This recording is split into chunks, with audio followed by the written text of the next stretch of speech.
The blood-red sunset cast long shadows across the dusty streets of St. Louis, Missouri.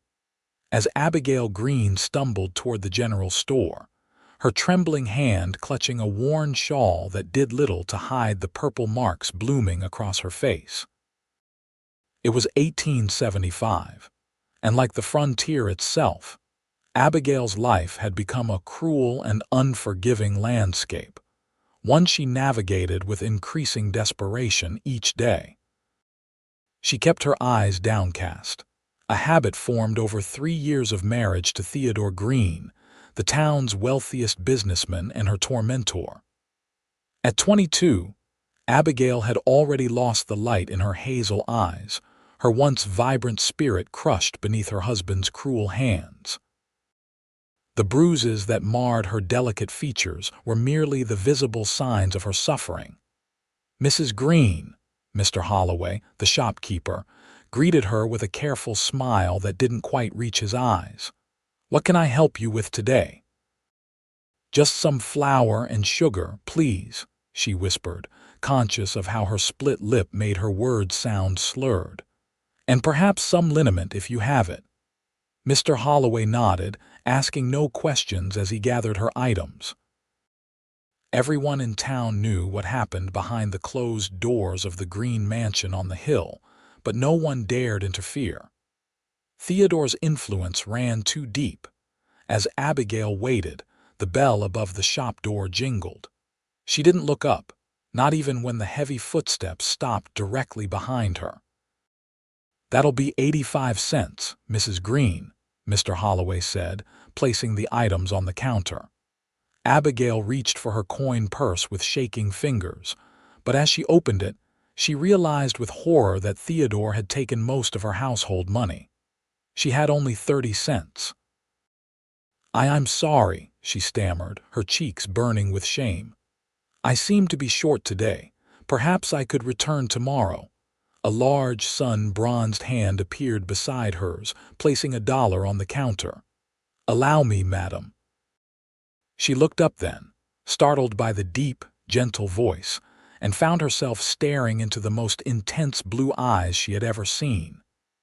The man was tall, with broad shoulders and the weathered look of someone who lived under the open sky. His dark hair curled slightly at the nape of his neck, and a thin scar ran along his jaw, white against his tanned skin. "That's not necessary," she said quickly, taking a small step back. "I insist," he replied, his gaze lingering on the bruise at her temple before meeting her eyes again.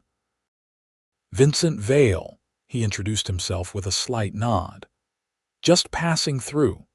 "Thank you, Mr. Vale, but I cannot accept your change, madam," Mr. Holloway interrupted, handing the coins to Vincent, who pocketed them with a nod before turning back to Abigail. "Let me help you with those packages," he offered, gathering her purchases before she could protest further. Outside, the evening air had cooled, bringing with it the scent of approaching rain. Abigail hesitated on the store's porch, reluctant to walk with this stranger yet equally reluctant to return home where Theodore waited. "Which way?" Vincent asked, his expression unreadable beneath the brim of his hat. "The house on the hill," she admitted, gesturing vaguely toward the looming structure that overlooked the town. "But please, I can manage from here." Vincent's gaze followed her gesture, then returned to her face, studying the bruises with a quiet intensity that made her want to hide. "Your husband did this," he stated, not a question but a simple truth laid bare between them. Abigail's eyes filled with tears she refused to shed. "It's not what you think. I'm clumsy, Mrs. Greene," he interrupted gently. "I've seen enough of the world to know the difference between a fall and a fist." A sob caught in her throat as she looked away. No one had ever acknowledged her pain so directly. "He'll be angry if he sees you with me," she whispered. Vincent's expression hardened. "Then perhaps it's best I walk you home anyway." They made their way up the hill in silence, the town falling away beneath them. Vincent carried her packages effortlessly, his stride measured to match her smaller steps. The Greene mansion loomed ahead, its windows dark except for the study where Theodore undoubtedly waited, nursing his whiskey and his temper. As they reached the iron gates, Abigail stopped. "Thank you for your kindness, Mr. Vale. It would be best if you left now." Vincent handed her the packages but made no move to leave. "Does he hurt you often?" he asked, his voice low and controlled. Abigail couldn't meet his eyes. "It doesn't matter. He's my husband." "It matters," Vincent said firmly. "And being your husband gives him no right to harm you." Before she could respond, the front door of the mansion swung open, spilling light onto the walkway. Theodore's imposing figure appeared, his voice sharp in the evening air. "Abigail, where have you been?" "Get inside now." She flinched at his tone, her body automatically tensing. "I should go," she whispered to Vincent. Theodore was already stalking down the path, his face contorted with anger. "Who is this man? What are you doing talking to my wife?" Vincent stepped forward, positioning himself slightly in front of Abigail. "Just helping the lady with her packages, sir." "No harm intended." Theodore's eyes narrowed, taking in Vincent's worn but clean clothing, the gun holstered at his hip, the quiet confidence in his stance. "We don't need your help, Cowboy. My wife knows better than to consort with drifters." "Theodore, please," Abigail began, but he cut her off with a sharp glare. "Get inside, Abigail, now." She moved to obey, her shoulders hunched, but Vincent's hand gently caught her arm. She looked up, startled by the contact. "You don't have to go with him," he said quietly, for her ears alone. For a moment, something flickered in her eyes, hope, perhaps, or a long-buried spark of defiance, but then it was gone, replaced by resignation. "Yes, I do," she whispered, pulling away and hurrying past her husband into the house. Theodore's face darkened as he turned back to Vincent. "I don't know who you are, but you're not welcome on my property. Leave now before I have the sheriff remove you." Vincent didn't move, his gaze steady. "Your wife has bruises on her face and arms." Theodore's smile was cold. "My wife is clumsy, always has been. What happens in my home is none of your concern." "When a man beats a woman, it becomes everyone's concern," Vincent replied, his voice dangerously soft. Theodore stepped closer, emboldened by the knowledge of his position in the town. "You're making accusations you can't prove, stranger. I suggest you move on before you find yourself in trouble." "Is that a threat?" "It's a reality," Theodore sneered.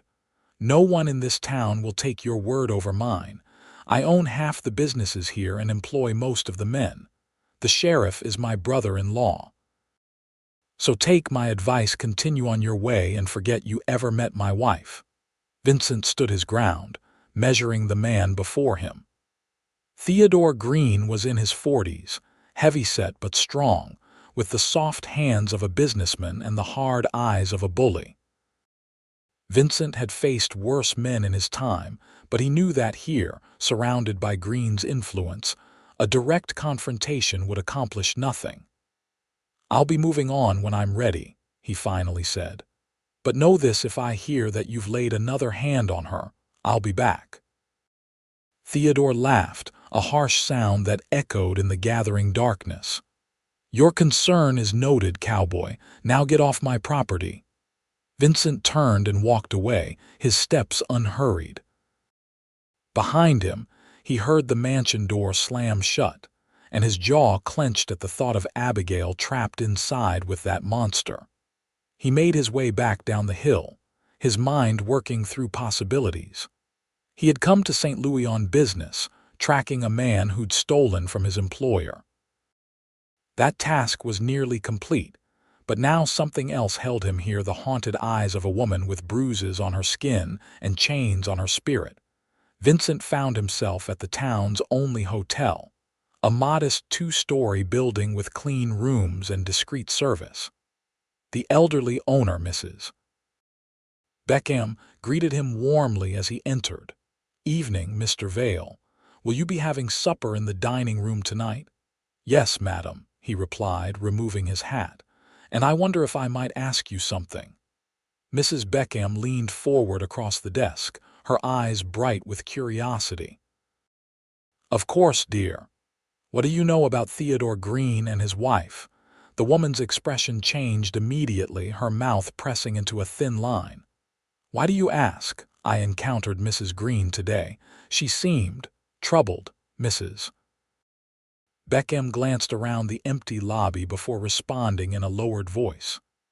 "Theodore Greene is a powerful man in this town, Mr. Vale, not someone to cross lightly. And his wife, Abigail," Mrs. Beckham sighed. "Sweet girl, came from the orphanage in Jefferson City. Sister Martha brought her here to work as a teacher when she was 18. Theodore took notice of her right away. He was newly widowed, you see. His first wife died of pneumonia, or so they say." "What do you mean by that?" Vincent asked, catching the note of doubt in her voice. Mrs. Beckham shook her head. "Just town talk, probably nothing to it. But Theodore courted Abigail aggressively, showered her with gifts, promised her security. The girl had nothing, no family, no money. When he proposed after just 3 months, everyone thought she'd found her fairy tale."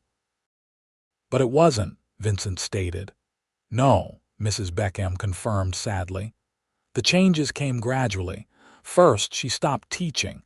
Then she stopped attending church socials. When people did see her, she was different, quiet, nervous. The bruises started about a year into the marriage." She paused, her aged face creasing with distress.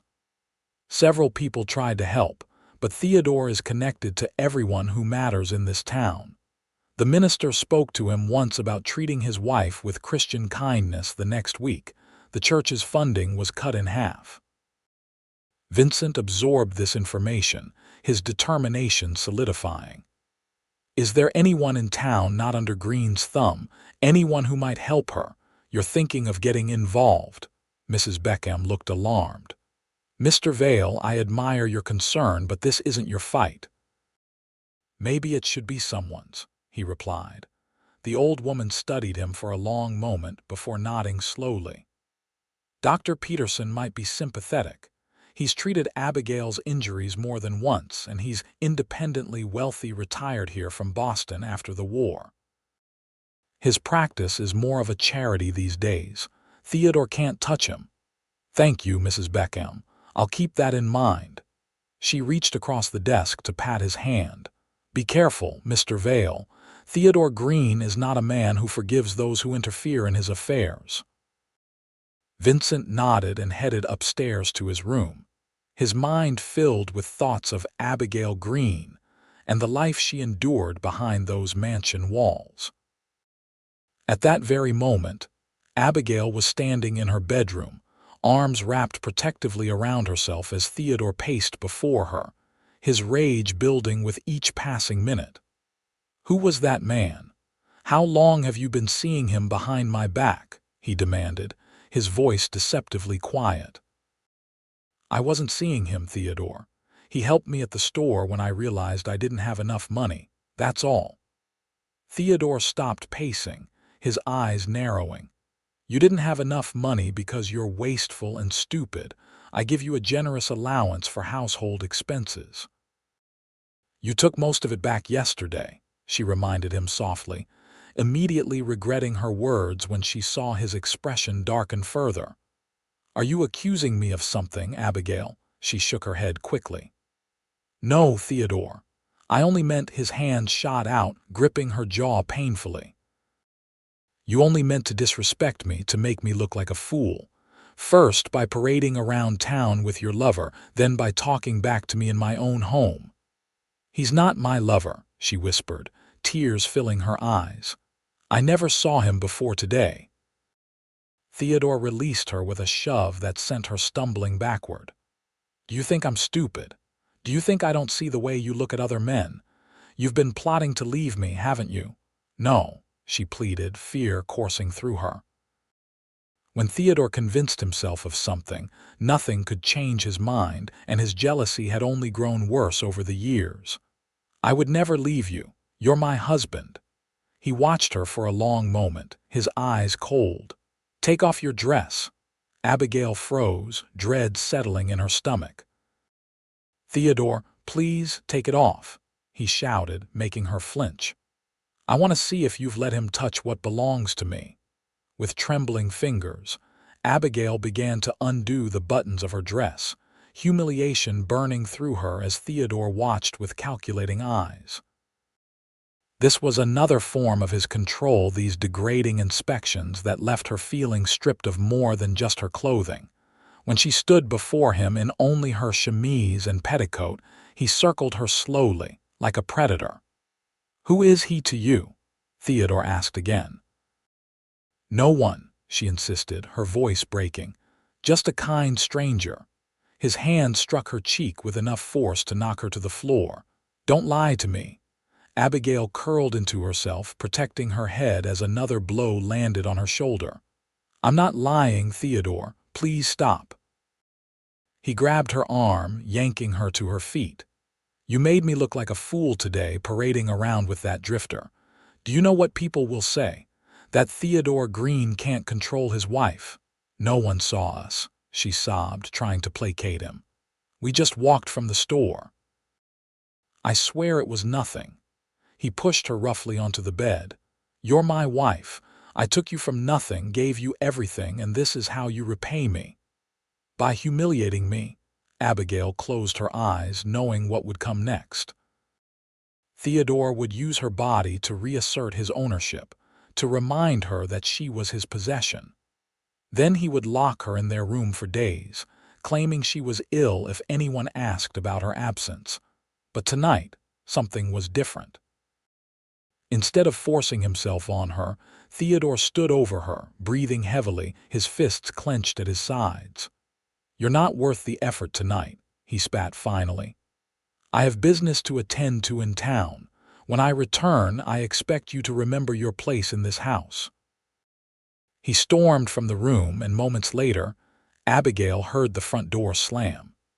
She curled onto her side, letting the tears come freely now that she was alone. The left side of her face throbbed, and she knew by morning, new bruises would bloom alongside the old ones. As she lay there, Abigail thought of the stranger Vincent Vale and the way he had looked at her with something no one had shown her in years: respect.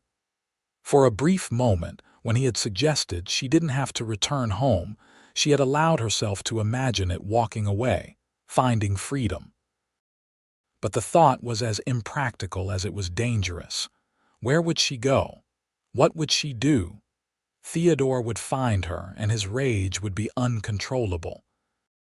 Still, as she drifted into an uneasy sleep, her mind returned to Vincent's blue eyes and the quiet strength in his voice when he had confronted Theodore. For the first time in years, Abigail Greene dreamed not of escape through death, but of escape into life. The following morning, Vincent rose early and made his way to Dr. Peterson's office, a modest building a few streets from the hotel. The doctor, a man in his 60s with kind eyes and a military bearing, listened without interruption as Vincent explained his encounter with Abigail Greene. "I wish I could say I'm surprised," Dr. Peterson said when Vincent finished. "But I've been treating Mrs. Greene's injuries for almost 3 years now. The pattern is always the same. She comes in with bruises, broken ribs, sometimes worse, and insists she fell or had some other accident." "And nothing has been done?" Vincent asked, struggling to keep his anger in check. Dr. Peterson sighed heavily. "I've reported my concerns to Sheriff Davis multiple times, but as you've probably heard, he's Theodore's brother-in-law. The complaints disappear, and nothing changes. I've offered to help Abigail leave town, even gave her money once, but she's terrified. Theodore has convinced her he'll find her wherever she goes." "He might," Vincent acknowledged. "Men like Greene don't let go of what they consider their property." "So what are you proposing, Mr. Vale? You seem like a man with more than just passing concern." Vincent leaned forward, his expression resolute. "I need to get her out of that house, somewhere safe where she can recover and decide her own future. But I need help someone Theodore won't suspect. Doctor." Peterson considered this, stroking his beard thoughtfully. "I could send my housekeeper, Mrs. Winters, to the mansion. She sometimes delivers medicines for me to patients who can't come to town. Theodore knows her and wouldn't think twice about her visiting. Could she get a message to Abigail?" "If she's careful, yes. What did you have in mind?" Vincent outlined his plan, simple but decisive. Dr. Peterson listened, his initial skepticism gradually giving way to cautious approval. "It could work," he admitted. "But what then? Where would you take her?" "I have a friend with a ranch near Denver. She'd be safe there until she decides what she wants to do." Dr. Peterson studied Vincent closely. "You're going to considerable trouble for a woman you just met, Mr. Vale. May I ask why?" Vincent was silent for a moment, his thoughts turning to another time, another place. "Let's just say I've seen what happens when no one steps in to help someone who can't help themselves." The doctor nodded, seeming to understand there was more to the story than Vincent was sharing. "Very well. Mrs. Winters can visit the mansion this afternoon with some liniment for Mrs. Greene's bruises. I'll speak with her immediately." "Thank you, doctor. I'll make the other arrangements." As Vincent left the doctor's office, he was acutely aware of the risk he was taking. Theodore Greene was a powerful man in St. Louis, and crossing him would have consequences. But the memory of Abigail's fearful eyes and the purple marks on her delicate skin strengthened his resolve. Some things were worth the risk. Meanwhile, at the Greene mansion, Abigail moved through her morning routine like a ghost. Theodore had not returned the previous night, which was both a relief and a new source of anxiety. His absences usually meant he was drinking heavily in town, and when he eventually returned, his temper would be even more unpredictable. She was dusting the parlor when a knock at the front door startled her. Opening it cautiously, she found Mrs. Winters, Dr. Peterson's elderly housekeeper, standing on the porch with a small basket. "Good morning, Mrs. Greene." The woman greeted her warmly. "Dr. Peterson asked me to bring you some of his special liniment. He thought it might help with your discomfort." Abigail's hand instinctively went to her bruised cheek. "That's very kind, but I don't recall sending for anything." Mrs. Winters smiled gently. "The doctor takes it upon himself to look after those in need. May I come in for a moment? These old legs aren't what they used to be." Abigail hesitated, then stepped aside. "Of course. Please sit down. Would you like some tea?" "That would be lovely, dear." While Abigail prepared the tea, Mrs. Winters settled herself in the parlor, her sharp eyes taking in every detail of the luxurious but oppressive room. When Abigail returned with the tea tray, the older woman patted the seat beside her on the sofa. "Come sit with me, child. It's not often I get to visit with young folks these days." Abigail complied, pouring tea for them both with practiced grace despite the stiffness in her bruised arms. "How are you feeling, Mrs. Greene?" Mrs. Winters asked, her voice dropping to a concerned murmur. "I'm quite well, thank you," Abigail replied automatically. Mrs. Winters reached out, gently touching Abigail's wrist where a band of purple marked the skin. "My dear, you don't need to pretend with me. I've lived long enough to know the difference between wellness and endurance." Tears sprang to Abigail's eyes at the unexpected kindness. "It's not as bad as it looks," she whispered. "It never is," Mrs. Winters agreed sadly. "The worst bruises are the ones no one can see." She glanced toward the windows, then leaned closer. "Mrs. Greene, Abigail, I have a message for you from Mr. Vale." Abigail's head snapped up, her eyes widening. "Mr. Vale? But how? He came to Dr. Peterson this morning. He's concerned for you, dear. Very concerned. He shouldn't be, Abigail said quickly. It will only make things worse if Theodore finds out he's been asking about me. Mrs. Winters nodded understandingly. Mr. Vale is aware of the risk, but he wants to help you leave if that's what you want. Abigail stared at the older woman in disbelief. Leave? I can't just leave. Theodore would find me. He has connections everywhere. Not everywhere, Mrs. Winters countered gently. Mr. Vale has friends far from here, people who could keep you safe until you decide what you want for your future. Abigail's hands trembled as she set down her teacup. Why would he do this? He doesn't even know me. Sometimes a person's character reveals itself in how they respond to another's suffering, Mrs. Winters said. Mr. Vale strikes me as a man who can't walk away when he sees injustice. Abigail rose and moved to the window, looking out at the town below. Freedom had seemed like an impossible dream for so long that the sudden possibility of it terrified her almost as much as it enticed her. What would I need to do? She asked finally, her voice barely audible. Mrs. Winters smiled, relief evident in her weathered face. Tomorrow night, Doctor. Peterson will send for you. He'll claim your mother has taken ill in Jefferson City and needs you urgently. I don't have a mother, Abigail said, confused. Theodore doesn't know that, does he? Understanding dawned on Abigail's face. No, he doesn't. I never spoke of my past, and he never asked. Perfect. The doctor will insist you must leave immediately. His carriage will come for you at 8 o'clock. Pack only what you can carry in one small bag, nothing that would suggest you're not planning to return. And then? Abigail asked, her heart racing with a mixture of fear and hope. Mr. Vale will meet you at the doctor's office.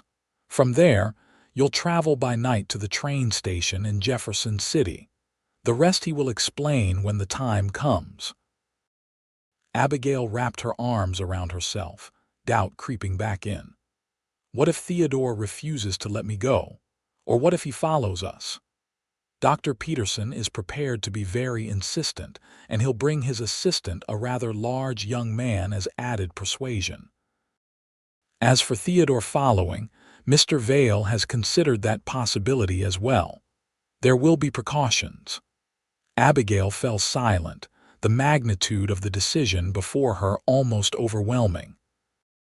To leave everything she knew, to defy Theodore, to trust her life to a man she had met only once, it seemed impossible. Yet the alternative was to remain in this beautiful prison, enduring Theodore's escalating violence until one day he went too far. If I don't go, she said slowly, I think eventually he'll kill me, not intentionally perhaps, but in one of his rages.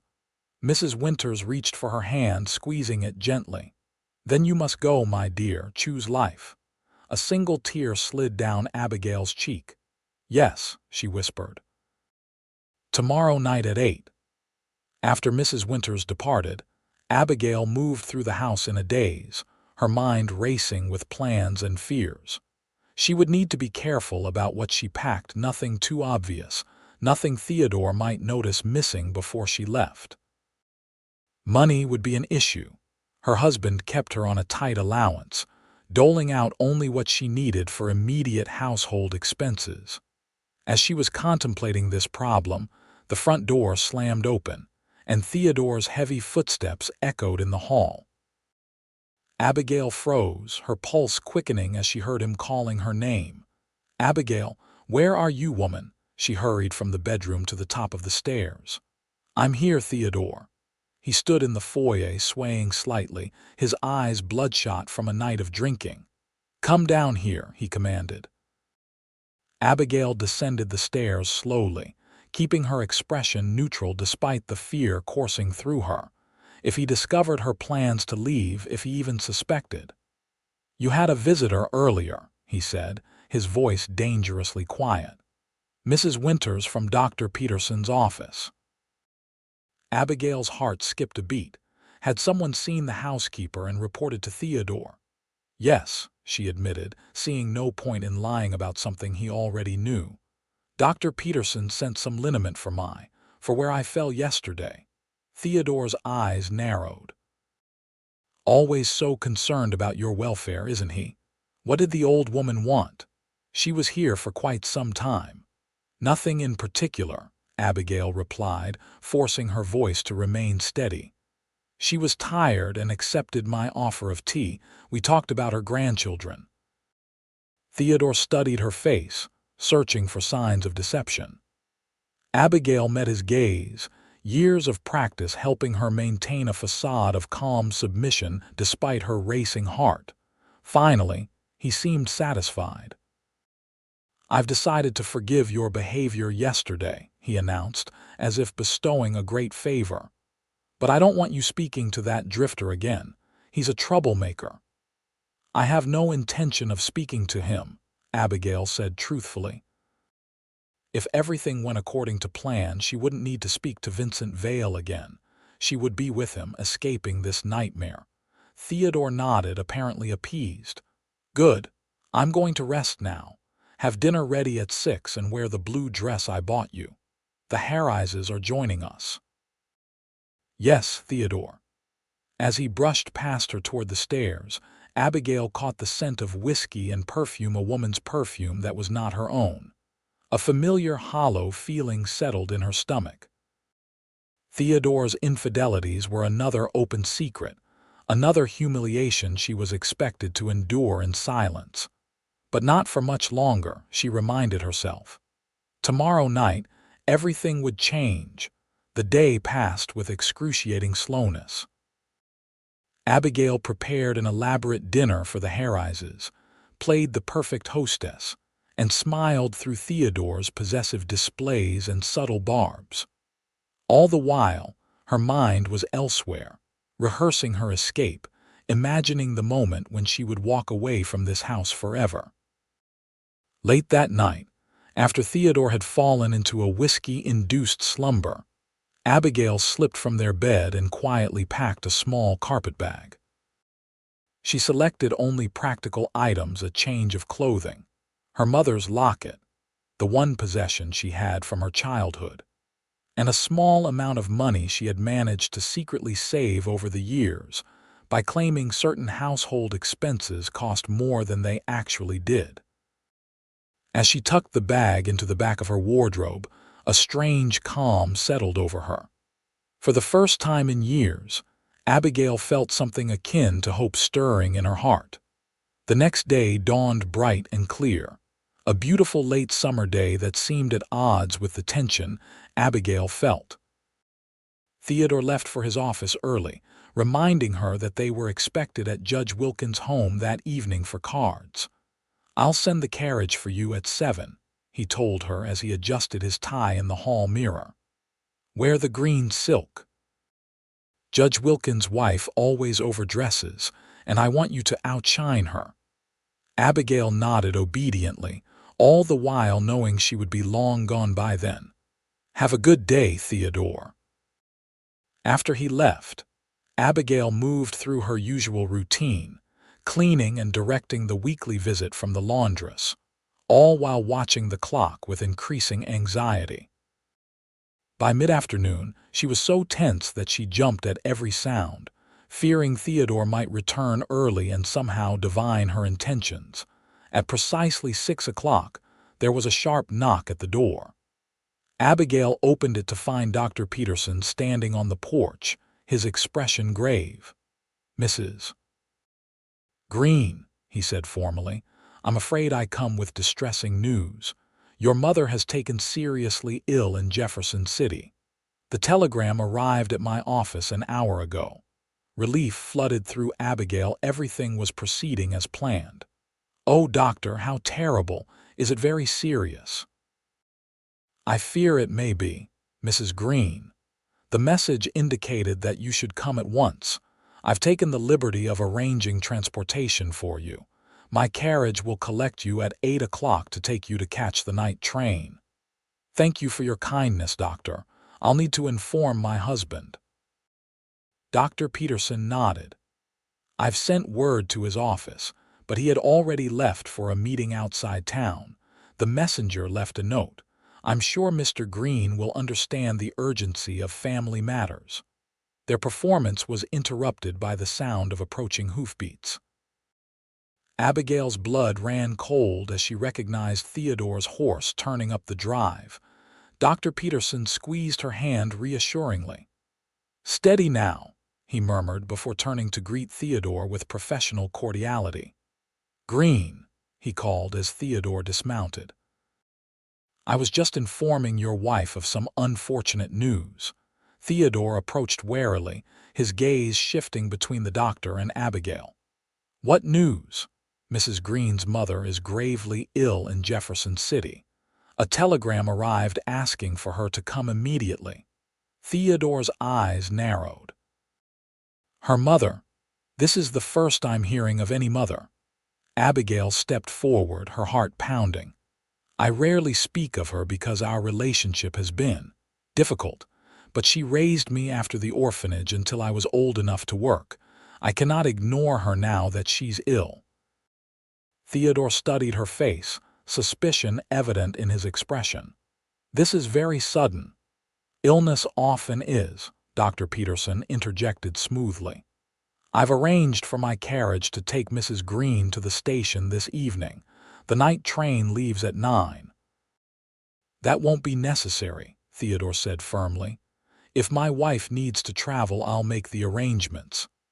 Abigail felt panic rising in her throat. This was not part of the plan. Dr. Peterson frowned. "The matter is quite urgent, Greene. Every hour could make a difference." "Nevertheless, doctor, I'll handle my wife's travel plans." Theodore's tone left no room for argument. "Thank you for bringing this matter to our attention. I'll ensure Abigail reaches Jefferson City tomorrow." "Tomorrow may be too late," Dr. Peterson pressed. "That's a risk we'll have to take," Theodore replied coldly. "Now, if you'll excuse us, my wife and I need to discuss this privately." Recognizing defeat, Dr. Peterson bowed slightly. "As you wish. Mrs. Greene, I'm sorry about your mother. I hope you reach her in time." As the doctor departed, Abigail felt her hopes crumbling. Theodore closed the door and turned to her, his expression unreadable. "So," he said quietly, "your mother is ill." Abigail nodded, struggling to maintain her composure. "Yes, I should go to her, Theodore." "Strange that in 3 years of marriage, you've never once mentioned having a living mother." "As I said, our relationship has been difficult. After I left the orphanage, she wasn't kind to me, but she's still my mother." Theodore circled her slowly, like a predator assessing its prey. "Do you think I'm a fool, Abigail?" "No, Theodore, of course not." "Then why are you lying to me?" His voice remained eerily calm, which frightened her more than his shouting. "I'm not lying," she insisted, her voice barely a whisper. Theodore moved with unexpected speed, his hand closing around her throat as he pushed her against the wall. "There is no mother, is there? This is about that cowboy, isn't it? He's put ideas in your head, convinced you to run away." Abigail clawed at his hand, struggling for breath. "No," she gasped. "Please, Theodore." He released her suddenly, and she slid down the wall, coughing and gasping for air. "You're not going anywhere," he said coldly. "Not tonight, not ever. You're my wife, Abigail, till death do us part, remember. And if you ever try to leave me, I promise you, death will part us indeed." With that chilling threat, he grabbed her arm and dragged her up the stairs to their bedroom. Abigail stumbled after him, tears streaming down her face as she realized her chance at freedom was slipping away. Theodore flung open the bedroom door and shoved her inside. "You'll stay here until I decide what to do with you, and if that cowboy or anyone else comes looking for you, they'll regret it." The door slammed shut, followed by the definitive click of the key turning in the lock. Abigail sank onto the bed, despair washing over her. Her one chance at escape had been thwarted, And now Theodore's rage would be even more terrible than before. As darkness fell, Abigail sat by the window, watching the road for Dr. Peterson's carriage, knowing it would come but she wouldn't be able to leave. Sure enough, at 8 o'clock, she saw the doctor's carriage approach the house, only to be met at the door by Theodore.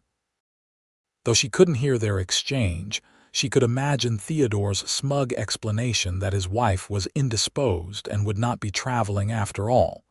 The carriage departed, and with it went Abigail's hopes. She turned away from the window, tears streaming down her face. What would happen now? Would Vincent Vale abandon his rescue attempt when she failed to appear? Or worse, would he confront Theodore directly and put himself in danger? Hours passed, and Abigail remained locked in the bedroom, listening to Theodore moving about the house below. Eventually, his footsteps ascended the stairs and she tensed, expecting him to enter and unleash his pent-up rage. But he passed by the bedroom door, continuing to his study at the end of the hall. Around midnight, the house grew quiet. Abigail assumed Theodore had finally gone to sleep in the guest room he sometimes used when he was angry with her. She curled up on the bed, exhausted but too anxious to sleep, wondering what the morning would bring. A soft tapping at the window startled her from her misery. At first, she thought she had imagined it, but then it came again, deliberate and distinct. Abigail moved cautiously to the window and peered out into the darkness. There, balanced precariously on the branch of the oak tree that grew alongside the house, was Vincent Vale. Abigail gasped, quickly unlatching the window and pushing it open. "Mr. Vale, what are you doing?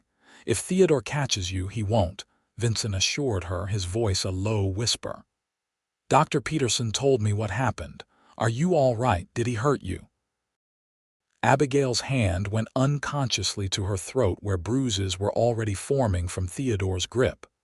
"I'm fine, but you must go. He's dangerous when he's angry and he knows someone helped plan my escape."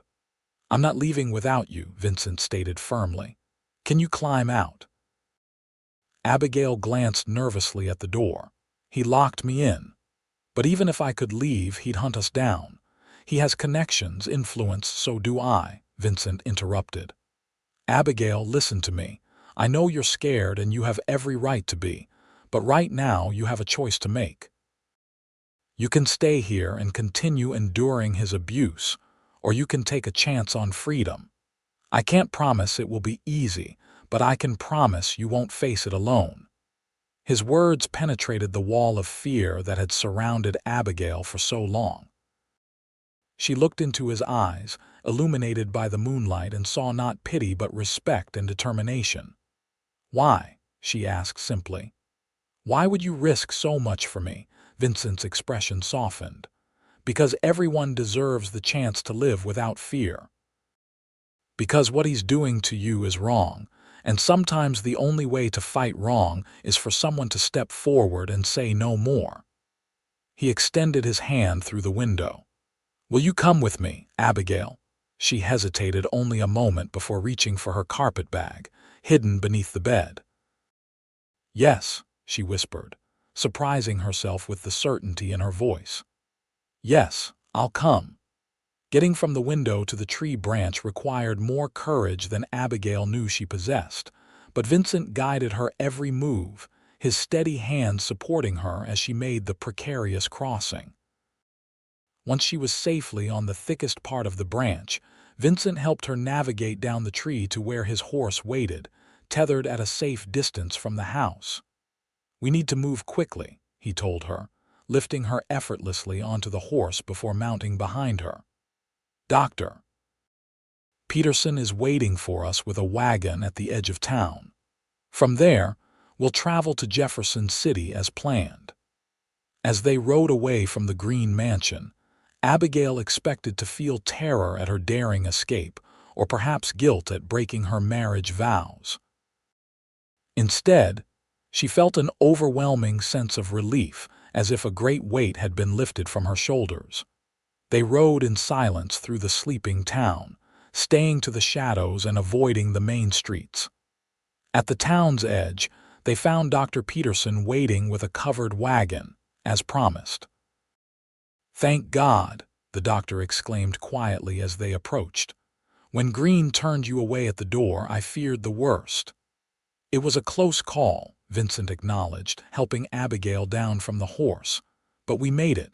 Is everything ready?" Dr. Peterson nodded. "The wagon is stocked with provisions for your journey. There's a compartment built into the floor where Mrs. Greene can hide if necessary. My assistant will drive you to the station in Jefferson City. He knows to avoid the main roads." "And what of Theodore?" Abigail asked anxiously. "When he discovers I'm gone, by the time he realizes you've escaped, you'll be on a train heading west," Dr. Peterson assured her. "And I've taken the liberty of sending a telegram to the sheriff in Jefferson City, an old war friend of mine, informing him that Theodore Greene may arrive in town causing trouble and looking for his runaway wife. He'll be delayed, at the very least." Vincent helped Abigail into the wagon, then turned to shake the doctor's hand. "I can't thank you enough for your help, Doctor." "No thanks necessary, Mr. Vale. Just get her somewhere safe." He turned to Abigail, his expression gentle. "You deserve happiness, Mrs. Greene. Don't let anyone convince you otherwise." With those parting words, Dr. Peterson stepped back, and Vincent climbed into the wagon beside Abigail. The doctor's assistant, a burly young man named Thomas, clicked to the horses, and they set off into the night, leaving St. Louis and Theodore Greene behind. As the wagon rumbled along the dark country roads, Abigail found herself studying Vincent in the faint moonlight. He sat alert beside her, his eyes constantly scanning their surroundings for potential threats. "Where are we going?" she asked finally. "You mentioned Denver before." Vincent nodded. "My friend Hannah runs a ranch about 30 miles outside the city. It's remote, peaceful. You'd be safe there while you decide what you want to do next." "And what about you?" Abigail ventured hesitantly. "Will you stay in Denver too?" A small smile touched his lips. "For a while, at least. I have some business to conclude first, but then, yes, I could stay, if that's what you want." The implication in his words made Abigail's heart beat a little faster, but she tempered her response. Despite the growing connection between them, she had just escaped one man's control. She wouldn't rush into dependency on another, no matter how kind he seemed. "I don't know what I want yet," she admitted honestly. "Except to be free." Vincent's eyes met hers, understanding in their depths. "Then that's where we'll start. Freedom first, decisions later." The journey to Jefferson City took the remainder of the night. They arrived at the train station just as dawn was breaking, the first golden rays of sunlight spilling over the horizon. Thomas left them at the station with their tickets and the provisions from the wagon, promising to return to St. Louis by a different route to avoid any chance of encountering Theodore on the road. As they waited for the train on the nearly deserted platform, Abigail felt exposed and vulnerable, constantly glancing over her shoulder, expecting to see Theodore's imposing figure bearing down on them at any moment. "He won't find us," Vincent assured her, noticing her anxiety. "And even if he somehow traced us here, he wouldn't dare make a scene in public, not with his reputation to protect." "You don't know him like I do," Abigail replied softly. "His rage makes him forget about appearances, and he considers me his property. He won't simply let me go." Vincent's jaw tightened. "You're not property, Abigail. You're a person with the right to choose your own path. If he comes, we'll deal with it." The train arrived with a screech of brakes and billowing steam, momentarily distracting Abigail from her fears. Vincent guided her aboard, finding their compartment and stowing their meager luggage. As the train lurched into motion, Abigail looked out the window at the station receding into the distance. For better or worse, she had made her choice. There was no turning back now. The journey west was long but uneventful. They changed trains twice, each time Vincent ensuring they weren't being followed. Abigail slept fitfully, jolting awake from nightmares in which Theodore found her and dragged her back to St. Louis. During their waking hours, they talked. Vincent told her about his life, how he had grown up on a small farm in Pennsylvania, joined the Union Army during the war, and afterward found work as a bounty hunter tracking fugitives for the law and occasionally private clients. It was this work that had brought him to St. Louis, pursuing a man who had embezzled funds from a Denver bank. "I found him the day before I met you," Vincent explained. "He's in custody now, awaiting transport back to Colorado to face charges." Abigail shared her own story, in return her childhood in the orphanage after her parents died of fever, her time as a teacher, and how Theodore had courted her with a charm and gentleness that disappeared shortly after their wedding. "I should have seen the signs," she said regretfully. "There were moments during our courtship when his temper flared, but he always apologized so sweetly afterward. I thought it was passion, not violence." "That's how men like him operate," Vincent replied. "They show you only what they want you to see until they have you trapped." "The fault lies with him, Abigail, not with you." 4 days after leaving St. Louis, they arrived in Denver. The city was bustling with activity, a stark contrast to the quiet dignity of St. Louis. Miners, cowboys, businessmen, and women of all descriptions filled the streets, creating a vibrant tapestry of frontier life. Vincent hired a wagon to take them to Hannah's ranch, explaining that his friend was a widow who had turned her husband's struggling cattle operation into a thriving business after his death in the war. "Hannah's not what you might expect," he warned Abigail with a smile. "She's unconventional. But she has a good heart, and she's helped others in your situation before." The ranch was exactly as Vincent had described it, remote and peaceful, nestled in a valley with mountains rising majestically in the distance. The main house was a substantial 2-story structure built of sturdy logs and stone, with smaller outbuildings scattered around it and corrals holding horses and cattle beyond. As their wagon approached, a woman emerged from the house, shading her eyes against the afternoon sun. She was tall and lean, with graying hair pulled back in a practical braid and clothes that favored function over fashion: trousers, boots, and a man's shirt with the sleeves rolled up. "Vincent Vale," she called as they drew nearer. "Don't tell me you've finally decided to settle down and stop chasing troublemakers across the territory." Vincent jumped down from the wagon with a grin. "Not quite yet, Hannah, but I've brought someone who could use your hospitality for a while." Hannah's keen eyes assessed Abigail as Vincent helped her down from the wagon. Her gaze lingered briefly on the fading bruises still visible on Abigail's face and neck, and her expression softened with understanding. "Welcome to Willow Creek Ranch," she said warmly, extending a weathered hand. "I'm Hannah Beckett. Any friend of Vincent's is welcome here." "Abigail Greene," Abigail replied, taking the offered hand. "Thank you for having me." "Greene for now," Hannah said with a knowing look, "but names can be changed when they no longer fit. Come inside. You both look like you could use a hot meal and a proper rest." The interior of the ranch house was surprisingly elegant, with polished wood floors, comfortable furniture, and touches of femininity that contrasted with Hannah's practical exterior. She led them to a cozy dining room and insisted they sit while she brought food from the kitchen. "The hands have already eaten," she explained as she set out plates of roast beef, potatoes, and fresh bread. "It's just us for dinner, which means we can speak freely." Over the meal, Vincent explained Abigail's situation in more detail. Hannah listened without interruption, occasionally nodding as if confirming her initial assessment.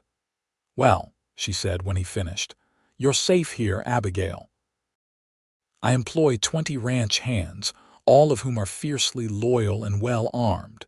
If your husband somehow tracks you to Colorado, he'll find more trouble than he bargained for." "I don't want to put anyone in danger," Abigail protested. Hannah waved away her concern. "Danger is part of life out here. Besides, men like your husband are usually cowards at heart. They prey on those weaker than themselves but back down when faced with equal force." "Theodore isn't weak," Abigail said quietly. "He's cunning and influential." "His influence won't extend this far," Vincent assured her. "And Hannah's right when confronted by someone he can't intimidate or control. A man like Theodore Greene will usually retreat." After dinner, Hannah showed Abigail to a comfortable bedroom on the second floor with large windows overlooking the valley. "It's not as grand as what you're used to," Hannah apologized, "but it's clean and private." "It's perfect," Abigail replied honestly. After years in Theodore's oppressive mansion, the simple, sun-filled room felt like paradise. "I can't thank you enough for taking me in, Mrs. Beckett." "Hannah, please, and there's no need for thanks. I know what it's like to start over." She hesitated, then added gently, "Those bruises will fade, Abigail, all of them, even the ones no one can see. It takes time, but it happens." Abigail's eyes filled with tears at the simple kindness in the older woman's words. "I hope so." Hannah patted her arm. "Rest now. Tomorrow's soon enough to start figuring out what comes next."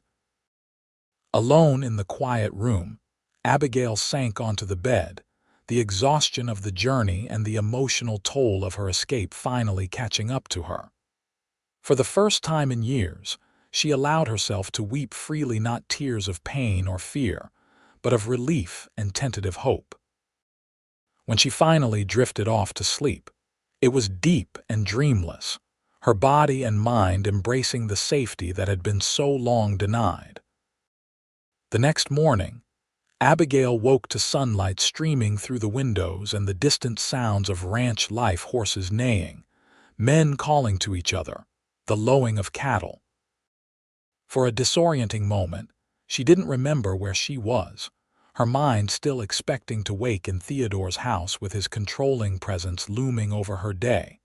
Then reality returned, bringing with it a surge of relief so powerful it left her breathless. She was free. Whatever happened next, whatever challenges lay ahead, she would face them as her own woman, making her own choices. Abigail dressed in one of the simple dresses she had packed and made her way downstairs, following the scent of coffee and bacon to the kitchen. Hannah was there, cooking at a large iron stove. "Good morning," Abigail greeted her hesitantly. "Can I help with anything?" Hannah turned with a smile. "You're up. I thought you might sleep till noon after your journey.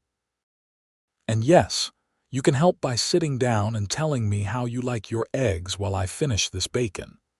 As they ate breakfast together, Hannah explained more about the ranch and her life there. "My husband James and I came out here right after we married in '58. It was nothing but wilderness then, but James had a vision of what it could be. When the war came, he joined the Union Army and died at Antietam. Everyone expected me to sell the ranch and move back east, but this was home by then." She gestured around the kitchen. "I had to learn fast ranching business, how to make men respect a woman giving orders. It wasn't easy, but nothing worthwhile ever is." "It's impressive," Abigail said sincerely. "I can't imagine managing all this alone." Hannah chuckled. "Who says I'm alone? I have my hands, my dogs, and occasionally strays like you who need a safe harbor for a while. Speaking of which, Vincent rode out at dawn to check on something in town.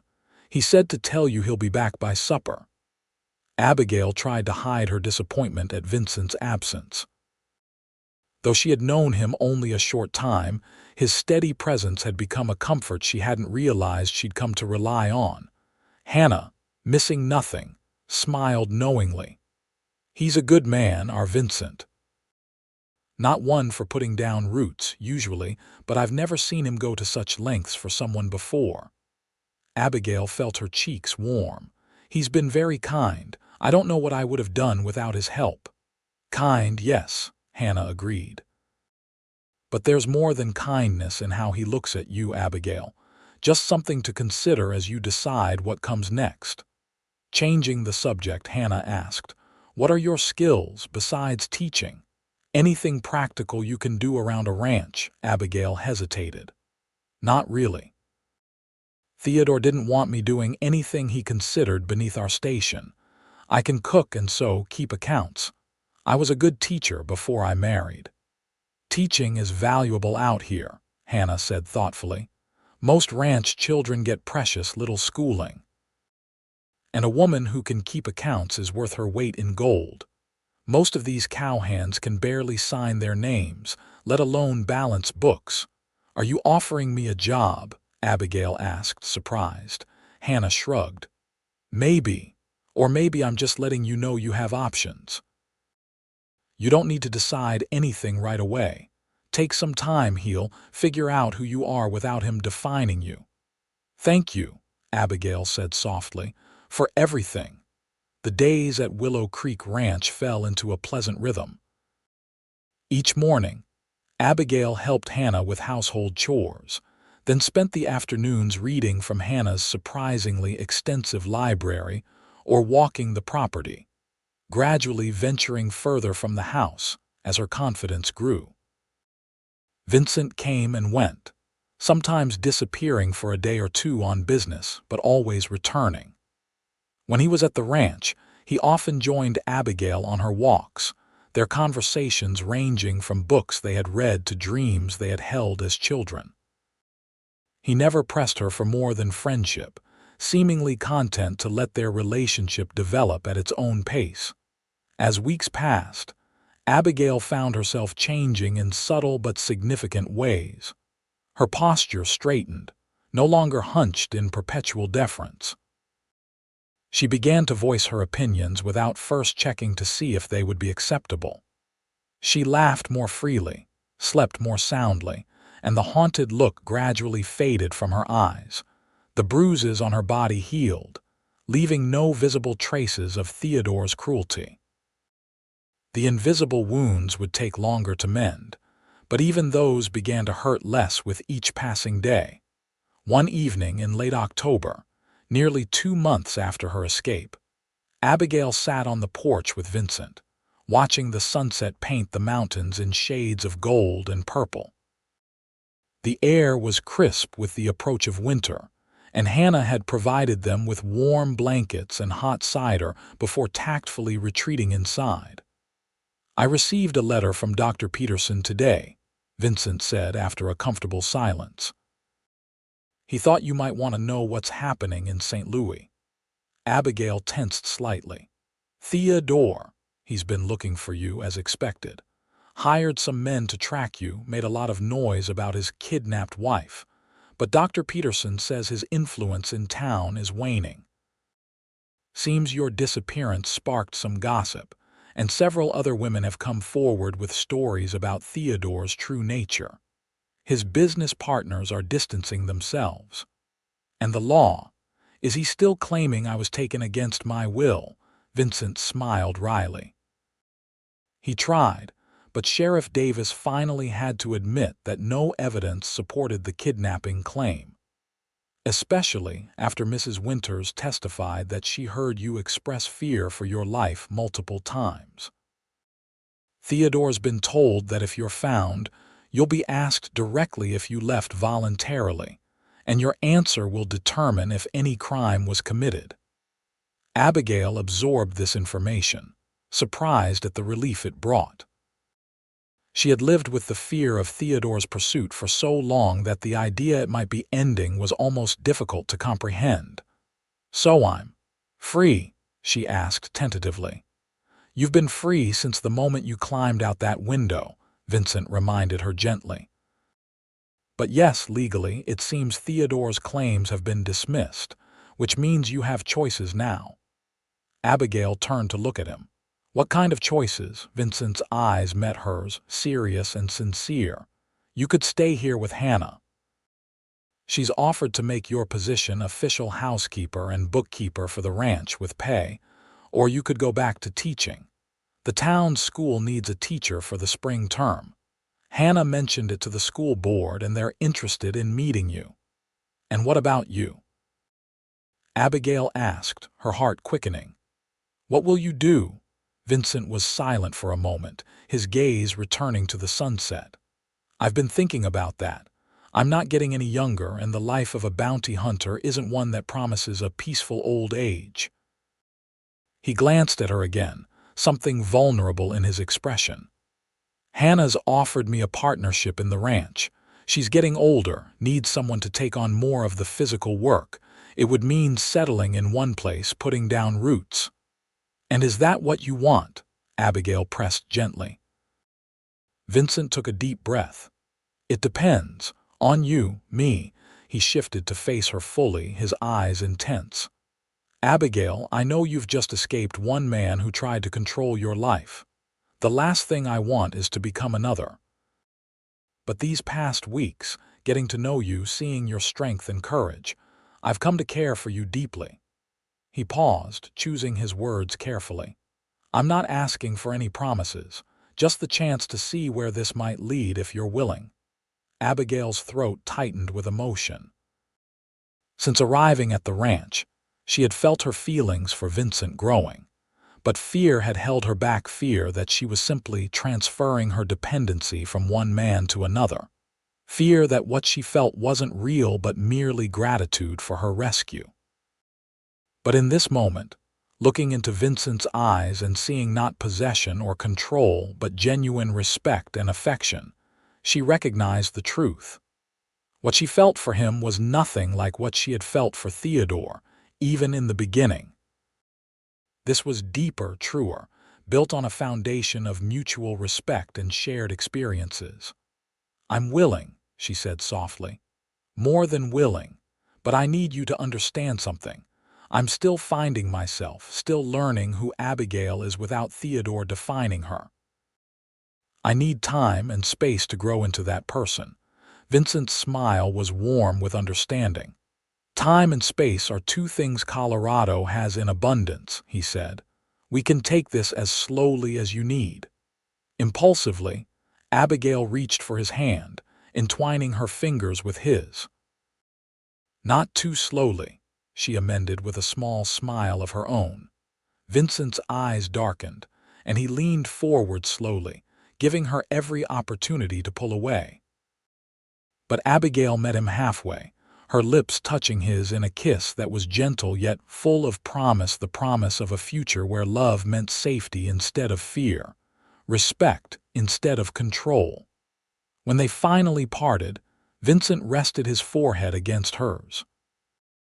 I should warn you, he murmured. I'm not a perfect man, Abigail.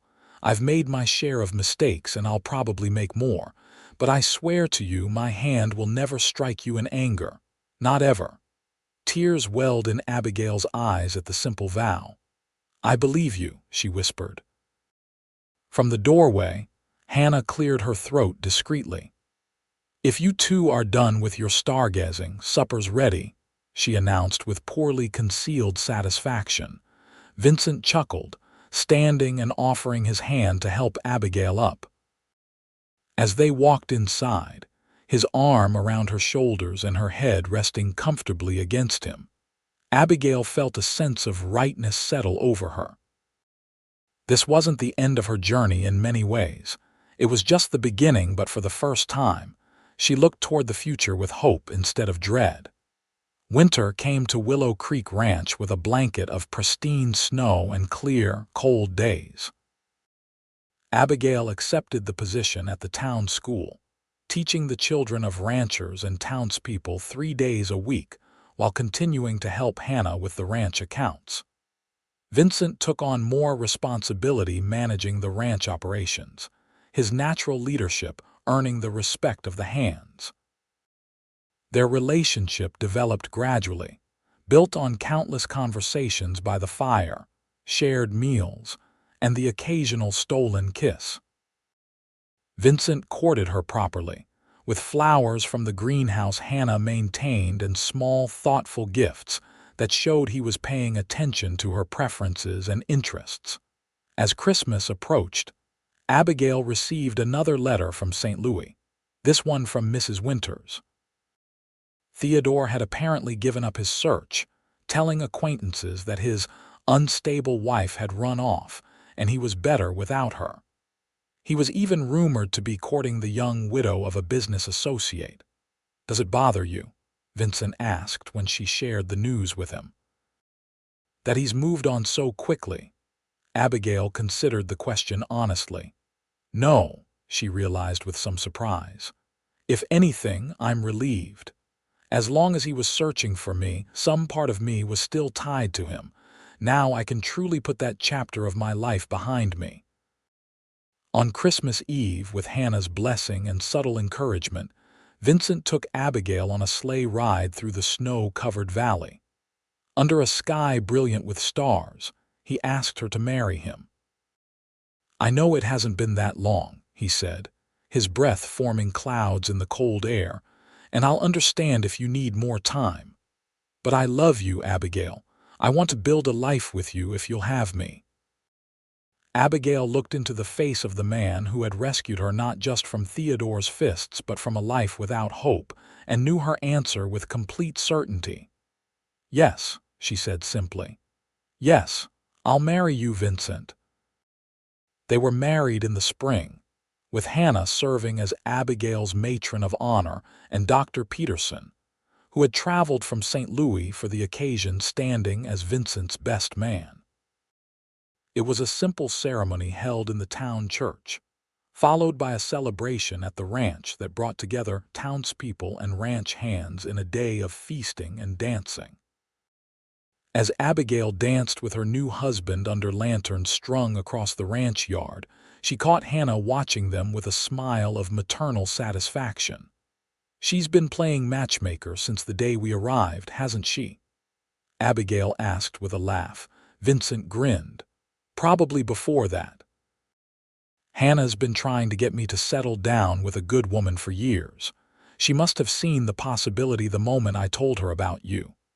"Then I owe her my thanks," Abigail said softly, "for seeing what could be before either of us did." As the night grew late, the couple slipped away from the celebration to the small cabin Vincent had built at the edge of the ranch property. It was to be their home, at least until Hannah decided to retire fully and turn the main house over to them, something she insisted would happen eventually, but not too soon, so don't rush me. Alone at last, Vincent lifted Abigail into his arms to carry her across the threshold of their new home. Inside, he set her gently on her feet, his hands lingering at her waist. "Are you happy, Mrs. Vale?" he asked softly. Abigail raised her hand to his face, tracing the scar along his jaw with gentle fingers. "Happier than I ever imagined possible," she assured him. "You gave me back my life, Vincent. More than that, you showed me what love is supposed to be." He turned his head to kiss her palm. "You saved yourself, Abigail. All I did was offer a hand when you needed it." "You offered more than a hand," she corrected him. "You offered respect when I'd forgotten I deserved it. You offered kindness when I'd known only cruelty. You offered patience when I needed time to heal." She leaned up to kiss him softly.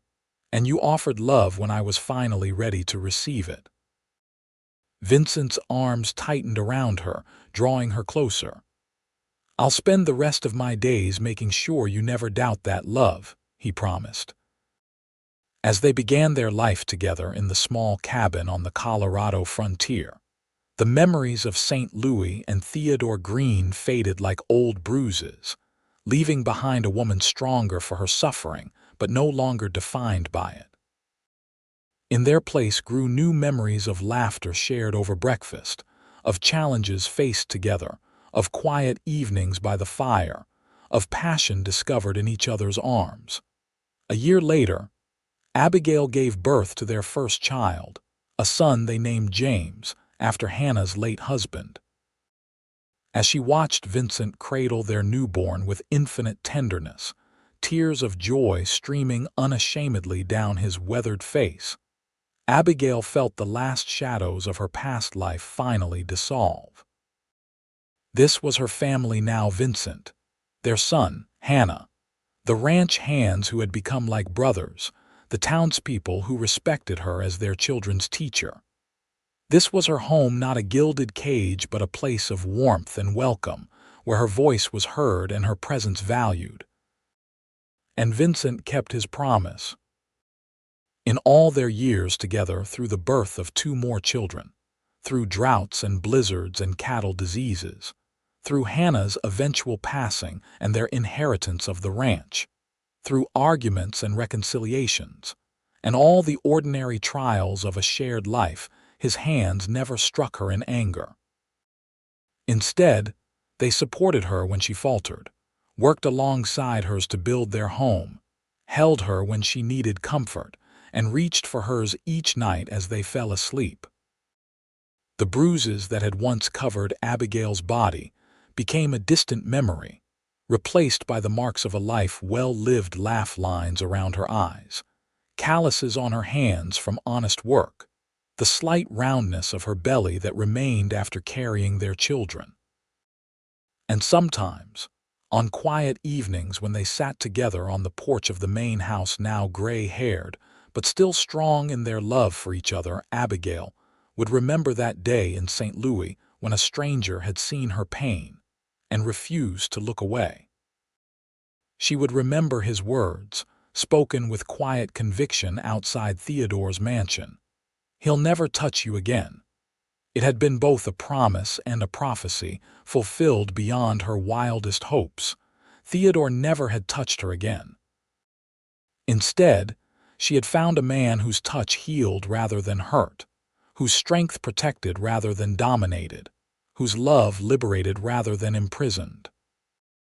As the sun set over their ranch, painting the sky in colors no artist could capture, Vincent would take her hand in his, a gesture repeated thousands of times over their decades together, yet never losing its power to comfort and connect. "What are you thinking about?" he might ask, noting her thoughtful expression, and Abigail would smile, squeezing his hand gently. "Just how far we've come," she would reply, "and how glad I am that we made the journey together. It was enough. It was everything." It was the life she had once thought impossible, a life free from fear, rich in love, and entirely her own.